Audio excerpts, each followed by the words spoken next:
Hər vaxtınız xeyir olsun, əziz qadınlar. Ramazan ayının girməyi münasibətilə sizin hamınızı təbrik edirəm. Belə bir sual gəlib ki, doktor, hamilələr oruç tuta bilərlərmi?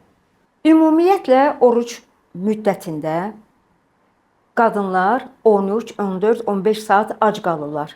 Bu hamiləliyə necə mənfi təsir göstərə bilər? Qida qəbulunda balans pozulur. Su qəbulunda balans pozulur. Ona görə susuz qalmaq və qidasız qalmaq qadınlara, hamilələrə çox mənfi təsir göstərə bilər. Çünki ana bətnindəki döl ana qanı ilə qidalanır. Bu vaxt cifdən suyun və qidalı maddələrin dölə getməyi kəskin sürətdə azaldığına görə döldə mənfi proseslər baş verə bilər. Birinci növbədə döldə şəkərin miqdarı kəskin sürətdə azala bilər. Bu da dölün hərəkətinə mənfi təsir göstərir. Su balansı pozulduğuna görə döldə bəzi problemlər ola bilər. Çünki suyun qəbulu azaldıqda böyrəklərdən süzülən qanın miqdarı azalır. Bu da sidik sistemində infeksiyalaşmağa gətirib çıxara bilər.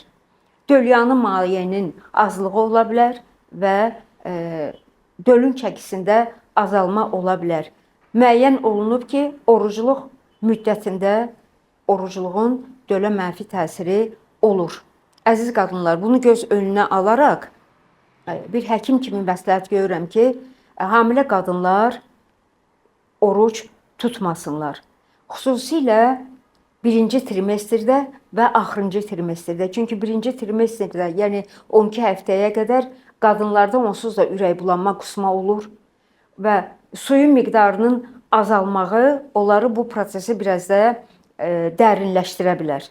Hamilələrə biz həmişə deyirik ki, az-az yeyin, tez-tez yeyin, maye çox qəbul eləyin. Bu zaman həm maye qəbulu azaldığına görə, həm də yemək miqdarı kəskin sürətdə azaldığına görə hamilələrə mənfi təsir göstərə bilər. Əziz hamilələr, ona görə hamiləlik dönəmində oruç tutmaq həkimlər tərəfindən məsləhət görülmür. Diqqətinizə görə çox sağ olun.